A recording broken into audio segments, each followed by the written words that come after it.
Hello everyone and welcome back to Let's Play the Spyro Reignited Trilogy. And last time we got a big helping of some swamp with the Beastmakers, don't you know? But this time we're moving on to what I feel is the best world in the original Spyro, with the best set of levels arguably as a whole. Maybe not so much on an individual basis, but again, stuff like that is rather opinionated, so take it for what you will. Anyways, here in the Dreamweaver's Hub, we're going to be dealing with enemies shrinking and growing all over the place. And we're going to have to take care of that issue. In fact, I'm going to try and finish off the homeworld before we even go to any of the levels, with a few exceptions, as they come. At any rate, we're going to blow through here, defeat all these enemies, get all the gems, all that other stuff. And let me tell you, it's actually been a while since I did Beastmakers in terms of recording it. And there was some stuff that happened behind the scenes during that time, let me tell you. And you may see the effects of some of that. I don't know. Anyway, that was one long thing. Here's Lofty Castle over here. In the level listing, it's supposed to be level 2 of Dreamweavers, but we're not going to do it right now. Instead, we're going to rescue this dragon and see what they have to say. Let's Welcome to the Dreamweavers, young one. While chasing Nasty's minions in this world, you must expect the unexpected and prepare for what is not there. Expect the unexpected and prepare for not there. I think I might have butchered that last part, but you know what I mean. Yeah, some of the quotes from the dragons here in the Dreamweavers set of levels are some of the best in the entire game. I think I've already said that for another world too, but like I said, it seems like the game just gets better and better the more you play it, until you get here. Arguably, Dreamweavers is where it kind of peaks. I'm not going to say it falls off a cliff when we get to the final world. By the way, here's the boss portal, Jacques. I'm probably not going to be doing that in this episode. I believe I'm going to save that for the beginning of the next episode. I actually checked this off screen, and I don't really want to explain why. And if you're following along, you do have enough gems to go to the final world if you choose to do so. But you won't be able to do every single level unless you get 100%, which I did say I was going to try and do. I'm going to do 100% for the original Spyro, what I'm playing right here, guaranteed. When we get to the other Spyro games, I don't know if I can hold to my promise of doing 100%, but believe me, it's going to be close. I will say for Spyro 2, it's going to be close to 100%. Spyro 3, if I want to show off everything I want to show off in Spyro 3 for a Let's Play kind of thing, I do have to get 100% for that one, but I'm not necessarily going to like it. But yeah, we'll see how that goes when we get to it. Spyro 3 is a really beefy game, and I'm not exaggerating. The time it takes to do a 100% playthrough of Spyro 3, you could probably do 2 100% playthroughs of the original Spyro, and probably enough time to do maybe like another world or 2 on top of a third playthrough on top of that. Spyro 3 is a beefy game, and it's probably why when Toys for Bob were commissioned to do Spyro Reignited Trilogy, it's why they had to get in touch with other developers to help them out a little bit for Spyro 3. Possibly Spyro 2 as well. By the way, this whole room right here, you do this for a skill point, and well, that's about all she wrote. They added this in Reignited. I actually double-checked this on my own time. That is not in the original game at all, so you want to talk about remakes adding content? Well, there's your example. Of course, they did that with the Crash Insane trilogy as well. They added a whole new level for Crash 3 of all games, and then for Crash 1, they brought back a level that was cut out at the very last minute. It was almost done on the PS1 version. It was on the disc, but they chose not to leave it in the final product because it was too hard for the original Crash fan to do. Okay, so this is Icy Flight, the last flight level in the game. I would save this for later, but I think it's more convenient to knock this out as our first level of Dreamweaver, so let's get right into it, why don't we? Just charge right in there. Alright, so Icy Flight, the final flight level. It's arguably the easiest flight level, but I'm not going to say it's a breeze. None of these flight levels are a breeze, especially with the reignited physics compared to the original physics. I guess only if you actually played the originals. I guess if you never played the originals, maybe these physics won't bother you.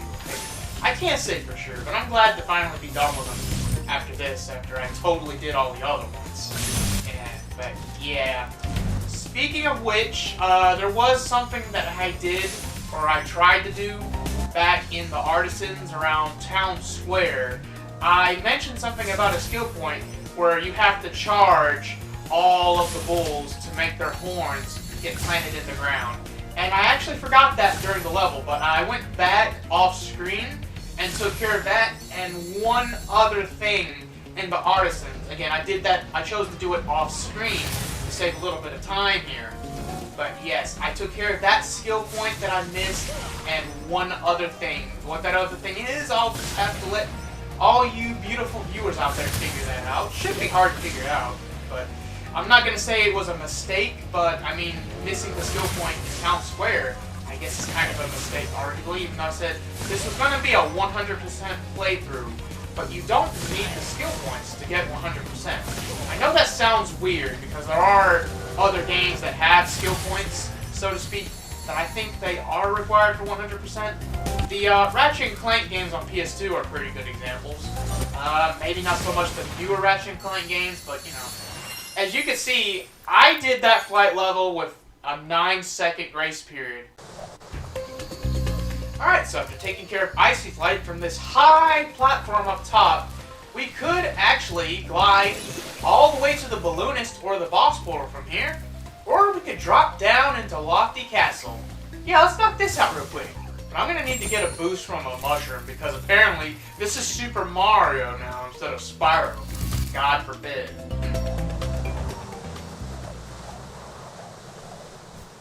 So of the three main levels in Dreamweavers, I'd argue the Lofty Castle is the easiest of the three. I wouldn't call it a walk in the park, but I will say that the music track is really easy on the ears.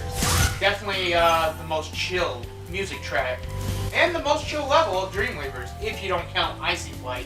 Which I probably wouldn't, because while it's the easiest flight level in the game, at the end of the day, it's still a flight level, which does require you to have to contend with less than cooperative physics, depending on who you ask, and other things. Plus, you're on a time limit, too. Anytime there's a time limit added on, it's probably going to automatically add some stress, am I right? That gem? Oh, okay. I thought the gem just fell out completely. I've heard of that happening for some people playing on Reignited, where sometimes they'll play and a gem will despawn through the floor. Don't you just hate it when that happens? I've also heard of some people getting a gem count that's higher than what it should be too. I think it's interesting. It's like maybe one of the gems was, one of their values was offset. Oh lord, these guys. These flaming cupids over here. These guys can be some real wise guys if you're not careful. This won't be the last time we deal with them either. There's one other level here in Dreamweavers where they show up. And in some ways they could be worse in that level, but in other ways maybe not so much, because there are other threats in that level to worry about as well. We'll get to that. It might even be the next level I do after Lofty Castle. We already knocked out the flight level, so we don't even have to stress it on that one. Not that I was going to stress it on Icy Flight to begin with, good lord. Every time I do a playthrough of the original Spyro, Icy Flight is like, I know it's a guaranteed breath of fresh air, because I always do that when first trying. I don't know what else to tell you. Fairies are always on your side, Spyro. Says the dragon with a fairy doll. Very nice touch, though, that Toys for Bob added. That was not something that the original dragon in the PS1 version had. It's just so nice that they can take advantage of the remakes to add all these nice little details in. I gotta say, while I do have my nostalgia for the original dragon designs in the PS1 game, you know, I can't really say anything bad at all about any of the dragon redesigns. It's like, I feel like this is probably what Insomniac was going for the most part, but obviously they had to deal with limitations of PS1 games. Let me tell you something. The Spyro and Crash games on PS1, even the PS1 version, they still hold up pretty well by PS1 N64 standards. Let's not kid ourselves here. When we're talking about blocky graphics and all that stuff, good in terms of aging from that generation, you don't get much better than stuff like Crash and Spyro and a few other games. But stay on topic. This is interesting because this is the only chest like this where if you flame it or charge it, it'll pop out. I don't know what they're called exactly, but this is the only chest in the game, as far as I know, that's a red one. All the other ones are green, blue, yellow. I think there might have even been a purple one in Treetops, possibly. You know, it's kind of hard to say because you go through so much in a 100% playthrough. Sometimes it's hard to remember some minor details. So we're gonna go to the right side over here. I don't know, 4 flying chicken things and a cupid at the end of that. And then there's this guy who's gonna flame me right when I'm trying to explain stuff in a Let's Play. Good lord. Flame that guy for some stress relief, why not? But anyways, that's why those cupids are some of my least favorite enemies ever. I remember them giving me the most trouble when I was a kid and I did my first playthrough of this game. I remember the cupids always giving me a tough time. There's another enemy in one of the other levels that was the opposite effect though, where I don't remember having trouble with it at all, and then now they do give me trouble sometimes. It's so weird. Not that the cupids are any less painful to deal with now, but just something worth noting, that as you age, some things get easier and some things get harder, I guess. Maybe that's just a statement on, you know, human life and progression, all that stuff. Or maybe I'm thinking too hard about it. I have been guilty of overthinking stuff a lot. Just ask any of my family members.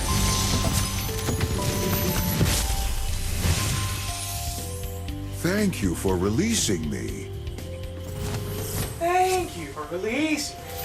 Man, it's been a while since we've had one of those kinds of dragons, I think. There's another level in Dreamweavers where I think there's like 2 of them in the same damn level. And I'm just like, okay, this is probably where you need to chill with the one-liners, alright? But I mean, it's not that big of a deal because sometimes you'll want to have an extra dragon since rescuing a dragon doubles as a checkpoint. So you spam dragons, but maybe you can't think of clever dialogue for every single one of them, right? Alright, so here's what we're gonna try and do. We're gonna slide over here with the charge giving us a boost. Something that really only seems to work here in Reignited for some reason. You try to charge and glide in the PS1 Spyro games, with the exception of Spyro 2. I don't know. Ah, man, why did I have to fudge up that glide? I did a test playthrough of sorts, and I got that first try, but you get a skill point for charging into that, not flaming the stump, but charging into the stump. I know, it's weird, but if you try to flame the stump, it just won't react at all. That cupid shot me through the flying chicken. Are you serious right now? You see what I have to deal with those enemies, right? Yeah, it's like they're trying to get revenge now, and they want to be the most annoying enemy in the original Spyro. I still say it's another enemy type that we have not run into yet, and I'm not going to say what it is until we get to it. And those guys, wow, they can get you when you least expect it. They descend way too low, considering you're supposed to deal with them on a sort of lap that we're fixing to do. We're going to go up here with the whirlwind, and now we got to do like a lap. A gliding lap. These guys out and get the ferry. Oh, I could just get that one by jumping. Probably should have thought about that. It's not really a big deal now. Anyways, I'm heading over here so we can knock out the supercharge for Lofty Castle. It's not a terribly difficult one. Compared to the supercharging from Treetops, yeah, it pales in comparison. So we'll take a break with this dragon. Ah, Spyro. Thanks. Supercharge will get you to new places here in Lofty Castle, too. See where it takes you. Wearing a sleeping robe and slippers, I see. Really grabbing in that Dreamweaver's vibe, I see. Okay, so as per usual with most of the Supercharge sections, I'm going to be quiet until I successfully complete this. If I have to jump cut, you probably can tell if I have to do that, so without further ado,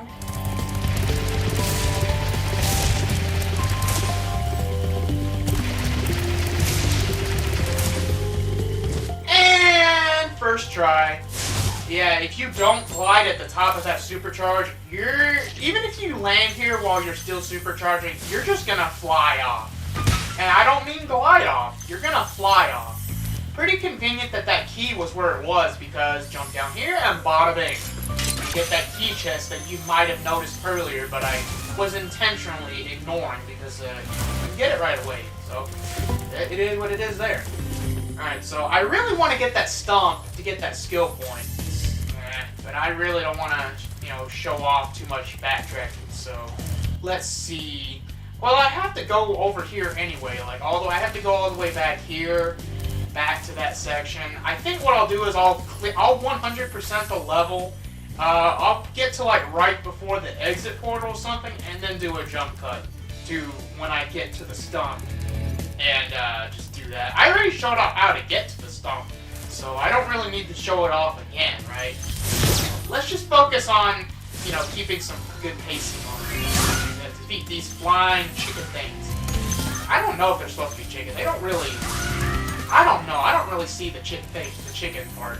I think I saw it more in the PS1 designs, but here, not so much. But this is Dreamweavers. For all we know, maybe they're like some demonic chicken dragon or something is what they were trying to go for. I don't know. Something that doesn't exist in reality, but in your dreams, why not, right?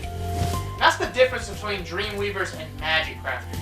Dreamweavers, anything can happen because it's based on your dreams. Magic Crafters, they pretty much work with what they got. Like with the druids and everything, they literally worked with what they had. If they didn't have nothing to move with their magic, they were defenseless. Alright, so let's try this again. Charge jump over here, and then charge jump over here, barely making it, good lord. Need to get a little extra height here, charge jump, and BAM! And charge into the stump. Don't flame it, because it won't work. Just charge right into it.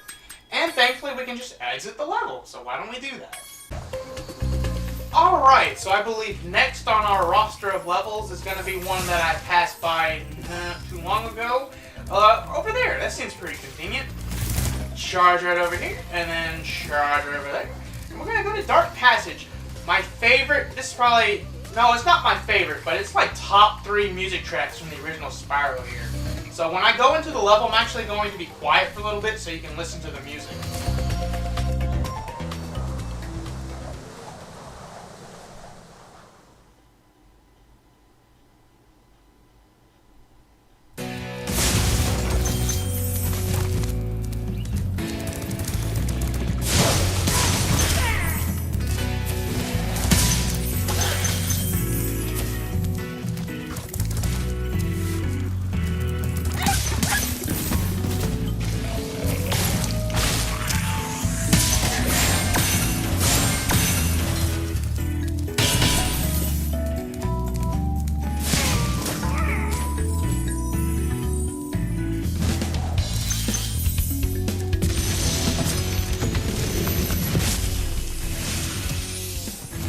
The enemies here can be quite frightening, but you should watch the fools.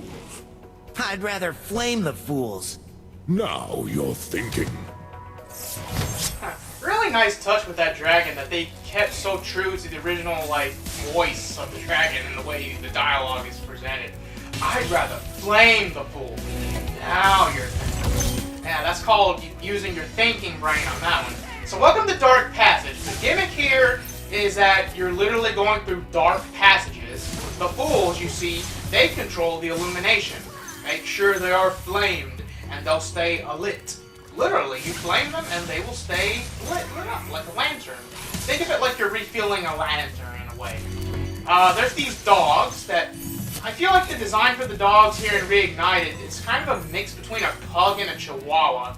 I don't know if that's what they were going for, that's what it seems like. And the other enemy that's annoying are the metal turtles that breathe fire. That seems to be a recurring theme. I think the dogs can breathe fire too. Looks like they can. But at any rate, yeah, look how fearsome they look when they're all gigantic and whatnot. But, they're tiny and they just look like a pug chihuahua mix, which is adorable. You wouldn't want to hurt them, right? I wouldn't want to mess with them, honestly. But I mean, you got to. So we're gonna backtrack a bit. Oh, 2 dragons on screen at the same time. When was the last time we saw that? That's easy. Thank you for releasing me. Thank you for releasing me. I like the way some of them say the line. If you're only gonna have that one throwaway line of dialogue, at least make it sound funny or something. Take this whirlwind, I think it'll take you back to it earlier. Hold on, let me check. It'll either take you back to that same corridor or a later one. I think it's the same one. Yeah. We already knocked that out, so we're gonna go to this little detour. That's a not-so-secret hidden tunnel. Watch out for these rascals over here. Knock them out. But yeah, Dark Passage, the music track. You know what? The level itself is one of my favorite levels in the game. The concept is really cool. The music is really great. I don't know what else you really need to make a good Spyro level, honestly. Good level design. Yeah, it's fairly good level design, honestly. I mean, the secret tunnel is kind of out of the way, but it's not that hard to figure out. And this glide is weird, too.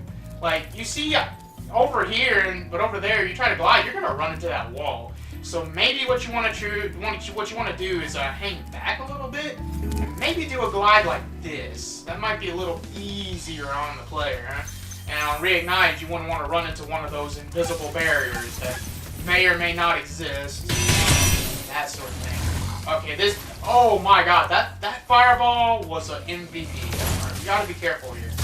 Really careful. We gotta go through here and flame the fool. I don't know if charging the fool will do anything, but I wouldn't risk it. Well, actually, I guess I could try it now that I've defeated the enemies. Alright, turn back to normal. And let's see. Yeah, you can charge the fools in the same thing.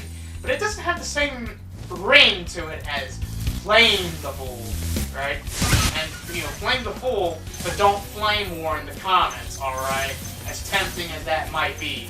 Let's not go there. Be very careful here, because sometimes you may miss a gem in this area. I believe I missed a gem here once during a playthrough. I can't remember which playthrough it was, because I played this game countless times, good lord. It's almost like this is a good game or something. Like, what? That's a mind-blowing revelation right there, man. A good game, fun, whoever heard it. Abhorrent. Thanks, Spyro. I'd love to help you catch Nasty, but I'd really hate to be trapped in Crystal again. Don't worry. The only one that's gonna be trapped is him. Now that we're getting close to the end of the game, more references to Nasty North are being made. It's appropriate, because, I mean, who else would be our final boss if not Nasty North, right? No, maybe you get to Nasty Gnork and randomly he'll step out of the way and you actually have to fight his son, Shrek. I'm just kidding, good lord. Although it is worth noting that this game and Nasty Nork as a character concept that does predate Shrek by a few years, so just saying. But anyways, I think we're almost done with this whole alternate route, which really kind of doubles the level's length. It's pretty in-depth, I gotta say.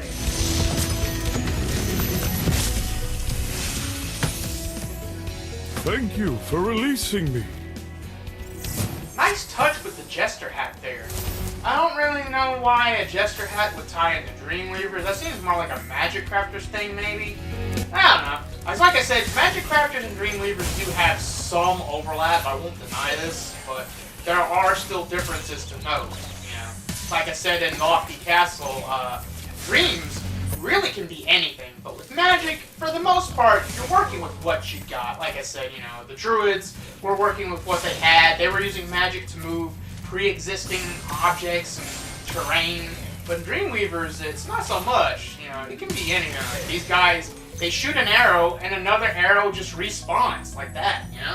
They aren't magically conjuring up the arrows. I mean, I guess they kind of are in a way, but yeah, there's still some overlap to be sure. But it's interesting. It's definitely interesting. Okay, how do I want to go about this? I think what we want to do is glide over here, not get that dragon right now, and then glide over here. Almost get shot by that Cupid, but no. Alright, oh, look at that wise guy. That's the turtle when he looks all deadly and giant. So these the turtles, alright? Like, the first time I played this game, I don't remember struggling with the portals at all. But, I don't know, the last few playthroughs of this game, whether it's the remake or the original, those turtles have usually been the death of me. They're usually the ones that get all the hits in on me, instead of the cupids. It seems like now it's coming back to how it was back in the day. What's with me and portals, though? I mean, this game and Crash, I guess they could have been worse here in Spyro, but man, those portals. We're gonna run into those portals again in Spyro 2, and they're gonna come back with a vengeance. Just you wait and see.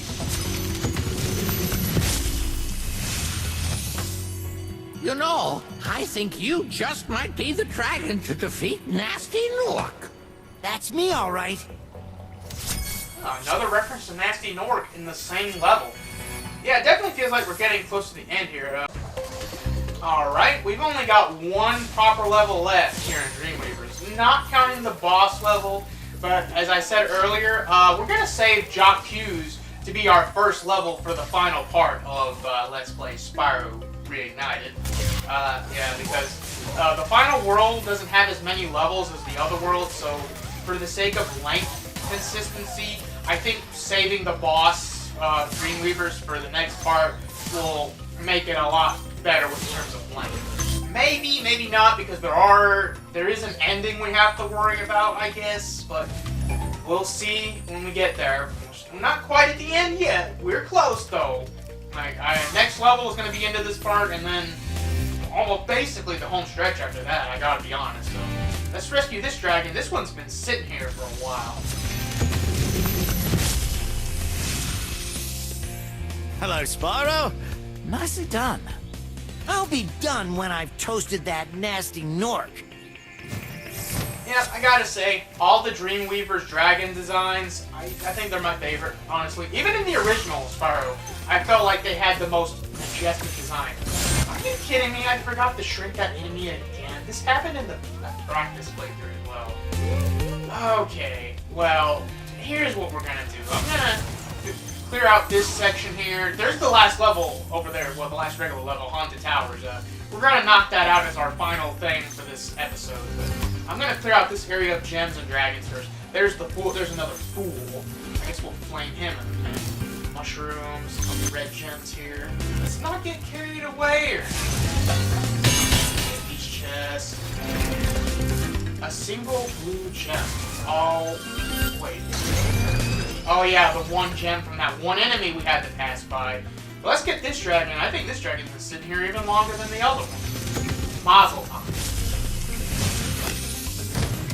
The fools you see in this world are invincible, but that does not mean they shouldn't be attacked. Sounds all right to me. I think they assume that people will get all of the dragons and gems in the homeworld before they start doing the regular levels. Because that dragon is definitely more fitting to rescue before Dark Passage. And the boss level, but we'll see the fruits of that next time around. So I'm going to do another little loop here to get back to the cannon. And use the cannon to shrink that enemy next to where Haunted Towers is. I seem to always forget that enemy now. Of course I remember the two that matter, because literally those two will never shrink unless you do it yourself. Like, seriously, it won't work otherwise. We're gonna see him about trying to do that over here. Go through the whirlwinds again, go through the motion. Back to the cannon over here, and works very similar to the cannons from Peacekeepers. Well, that's another thing too. Back when I did Peacekeepers a few episodes ago, it was really frustrating that the capture card freaked out during a transition between one level to the other. And what got cut out, it was a minor thing, really. I think it was only a few gems in the homeworld of Peacekeepers. I don't think I rescued any dragons, maybe one. But it's really because I missed out on doing the skill point where you have to put 6 Norks in tents. Yeah, right here, Peacekeepers scare 6 Norks into tents. Yeah, it's terrible that that had to be cut because of the capture card messing up and dropping frames like I don't know what. But man, that probably could have been a lot worse. Definitely could have been a lot worse, let me tell you.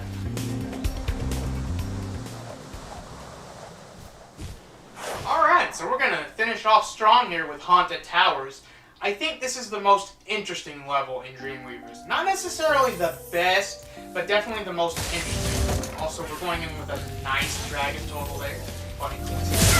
So, what's interesting about Haunted Towers is that most of the enemies we're dealing with are familiar.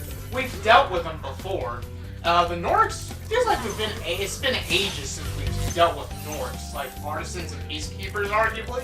We didn't really see as much of them in the Magic Factors, besides, I think, the Snow Nork and Wizard Peak. Which is saying, we also get the return of the fairies that, when they kiss you, they give you Super Flame. They were in Hive Caves, so I think there was only one Hive Caves, but you know what I mean. They make a comeback as well. And the Wizards from Magic Crafters return, sporting the same thunder magic as before, but now they also have the ability to reanimate suits of armor. And the suits of armor are made of pure metal, so the only way to defeat them is the Super Flame. Because you see, Spyro's regular flame is not hot enough to melt the steel, I guess. Hey, fun fact, in Pokemon, fire is super effective to steel, so, you know.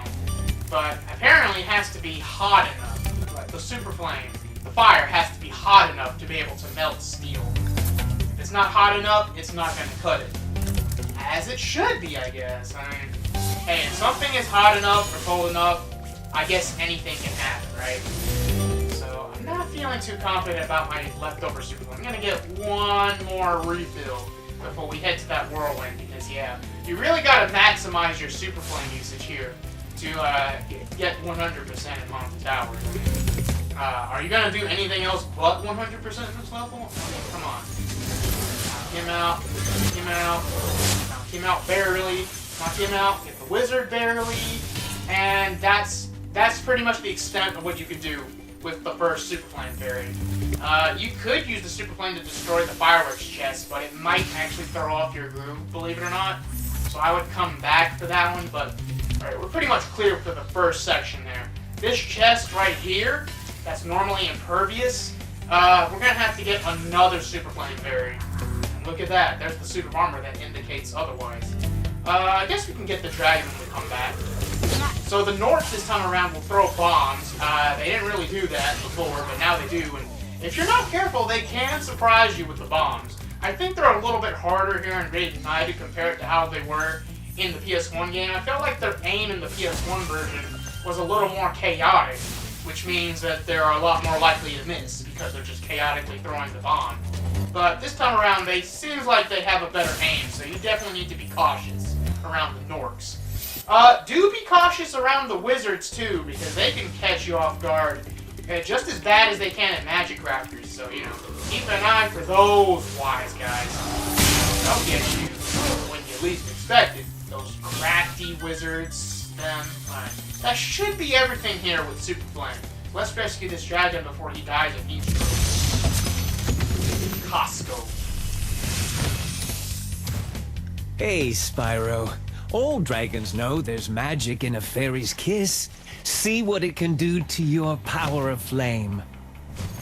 Kind of late, considering when you rescue this dragon, you'll have already dealt with at least one fairy here in this level, and you'll have dealt with another one in High Caves. Although, to be fair, the one in High Caves is technically out of the way and optional, but still, it seems kind of weird to put that dragon there. Surely you would have figured out about the fairy by now, but hey, better late than never. So there's another skill point they added here. There's like a wizard hat over there, but gliding to it is really tough. Really tough. I think I got it. Okay, I got it with the flame. It is possible to get on top of there, but it's very precise. I managed to get it during a test run. I'm just glad I was able to actually reach the hat with the flame that time. I think I'll take that. So quick skill point check here. We have all of the skill points except for Jacques and Nasty Norks. And you gotta get perfect on both of them. Perfect as in you don't get damage from the boss. I'm pretty sure if you get hit by an enemy, you're still good. It's really good in particular for Jacques because there are a lot of regular enemies in that level. That level is the largest boss, quote-unquote, level in the game. It's so big at that it has more than one dragon to rescue. It has 2 dragons to rescue. But we'll see that at the start of the next episode. don't worry. I feel like that'll start us off strong for the final episode. Because otherwise, yeah, the final world isn't terribly long, guys. I gotta be honest. It's 2 levels, and then the final boss, and a secret level that you unlock by getting 100. We are doing, believe me. So, knock that out. I'm gonna want to get one more super flame juice over here to get that metal chest. That's in that area over there. So the area over here definitely looks like it's a supercharged place. If you think that, that's a very good thought to have with the ramp and everything. But the ramp over here, like right here, is kind of a red herring, believe it or not. I would not put too much stock into it. I think the ramp is there to just let you know that that is the spot where you need the supercharge off of. I guess I'll get another super flame charge, why not? Just to deal with that north. I mean, why not, right? It's right here. Go over here. I'm gonna knock out the remainder of this area all the way to the exit portal, and then I'm gonna backtrack where that dragon was, and we're gonna finish off the level from there, because you will have to go out of your way a little bit. So I would rather do this area first and then come back and do the supercharge. The last supercharge of the game, actually there is one more supercharge, but it's so minor it almost doesn't count. But I would argue that this is probably the trickiest supercharge in Dreamweavers, at least. It's not as tricky, well, it's trickier than the Lofty Castle one. That one's pretty easy to figure out, you know, with some light trial and error. Treetops, though, yeah, you really need to do some experimentation for that one, I'm not gonna lie. Super Flame Fairies over there, but we're pretty much done with this area. We're gonna head back and rescue the dragon, though, so it can be a checkpoint for us. And yeah.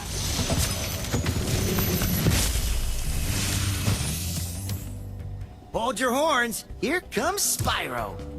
Patience, little one. You'll soon have the opportunity to battle the one who matters most.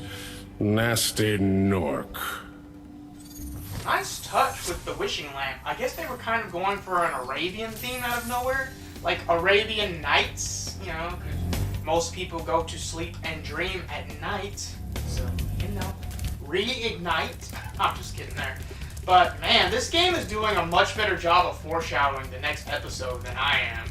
I feel like that should be my job. But if the game can do it, why not let the game do it, right? Alright, so business as usual. I'm going to be quiet for the supercharge section, and if I have to jump cut, well, then I have to jump cut. Things happen. Anyway, let's behold the majesty of supercharge. The last really good one in the game.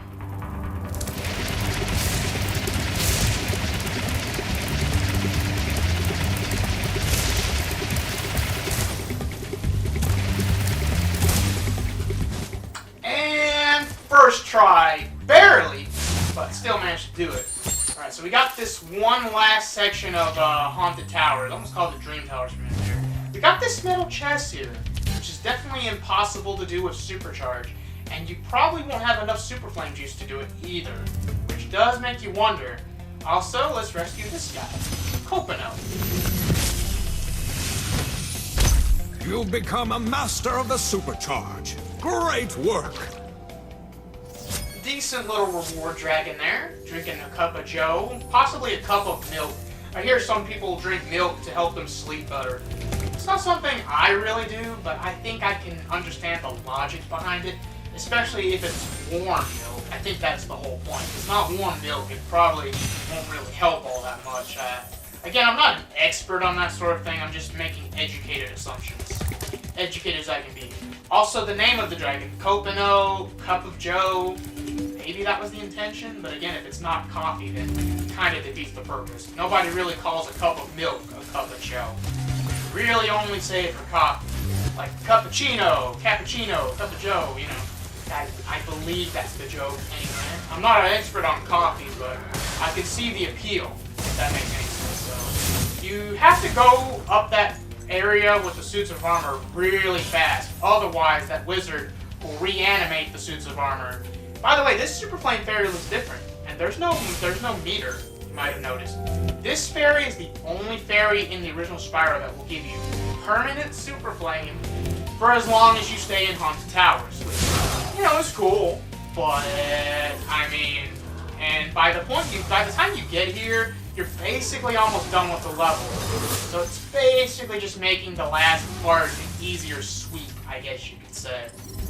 Alright, so now we can get that metal chest with no stress at all. Like I said, Haunted Towers is nowhere near as stressful as Treetops, especially with the supercharging and all that. We're missing some gems? Huh. Alright, well, how do I get out of here? Oh boy. There is a way to get out of here, I'm pretty sure. We have to fall down a hole. Hey, we get to deal with the super flame for a little bit longer than I'm used to. Usually that's the end of the level for me, but sometimes missing gems can be a blessing in disguise, you know? I guess we gotta backtrack. Where did I miss gems, though? Feels like I got them all. Seems kind of strange to be missing gems, but it happens from time to time, you know? It's not really a huge deal. Well, let's just follow the handy-dandy Sparks Treasure Finder, copyright/trademark. You know, funny thing is, it might be in an obvious location for all I know. Wait.